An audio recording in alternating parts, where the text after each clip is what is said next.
I have a beautiful story for you. It's a story about leadership, it's about compassion, and it was brought to my attention by one of my YouTube subscribers. So if you ever come across a beautiful story with a moral lesson, send it my way. But anyways, this story was sent to me by one of my YouTube family members, and it resonated so much in my heart. I hope it does the same for you. An old professor was sitting on a park bench when a young man came and asked him, "Do you remember me?" "No," he said. Then the young man tells him that he was his student 20 years ago. The old man asked, "What do you do for life?" To which the young man answered, "Well, I became a teacher." "How nice," said the old professor, "a teacher like me." "Well, yes," said the young man. "In fact, you inspire me to become a teacher." Now, the old man was curious and asked the young man, at what point did he decide to become a teacher? And the young man tells him the following story.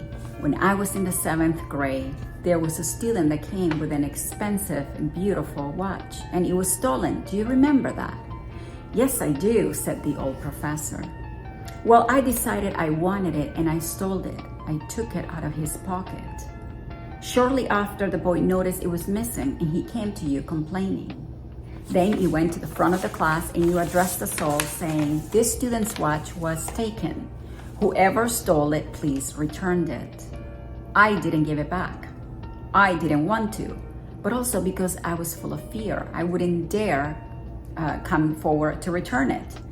Then you closed the door and you told us to line up, that you were going to search our pockets one by one until the watch was found. But you also told us to close our eyes because you wouldn't search us unless all our eyes were closed. So we did. And you went from pocket to pocket, and when you got to mine, you found the watch. I was so scared that now I will be labeled a thief for life. I was filled with remorse and also surprised that you kept searching everyone's pockets even though you had already found the watch. Once you were done, you said, 'Open your eyes, we have found the watch.' You didn't tell me or anyone who had stolen the watch. You never mentioned the episode.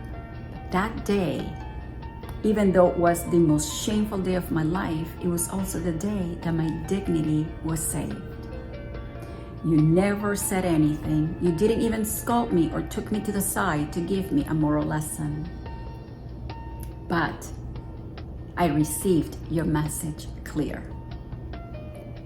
And thanks to you, I understood what a real educator needs to do." "Do you remember this episode, Professor?"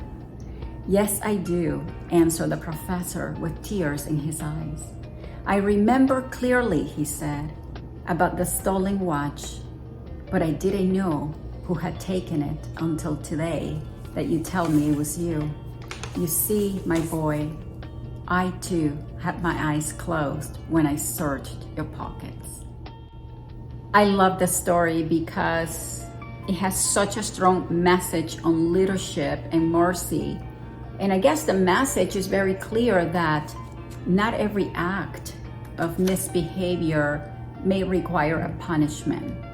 Now, how you arrive to that determination, that's where the magic in leadership comes in. And I remember that my grandmother always used to say that you can catch more flies with honey, I guess is the expression, meaning that you can always achieve more when you approach things from a place of love and compassion and understanding rather than punishment and force. And a funny little story that she used to illustrate that to me, it was during the fly season in Nicaragua. And anyone who's listening that is from South or Central America, you know that when flies are in season, they are everywhere. They're so annoying. And I would get really frustrated. So I would walk around with a cloth and I would whack them one by one. And yes, it took a lot of energy and it took a lot of frustrations. My grandma would laugh and said, "You can catch more with honey." And so she showed me, and she would just spread a parchment paper over the table and proceeded to pour some honey and we'll leave it there. And in less than an hour, she had catched 100 versus 5 that, and with a lot more effort. And I think that concept of, catching more with honey can be applied to a lot of things in life. So the next time someone does something, whether it's your child, an employee, co-worker, a student, whatever it is, try to apply this story and influence the behavior through compassion, through a teaching moment, just like in the story. Because every time we try to influence a behavior through punishment, all we're doing is achieving the result, but it's short-lived because the person's only doing it because they are afraid.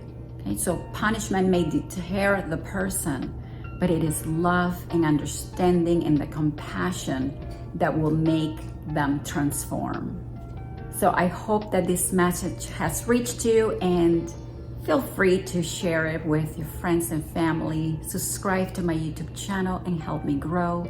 And every Monday, I come with a new story, either a story that I have heard from somewhere or a story of myself and my life, and to try to give you the tools to live a more joyful and enlightened life. So do subscribe, and I will see you on the next episode.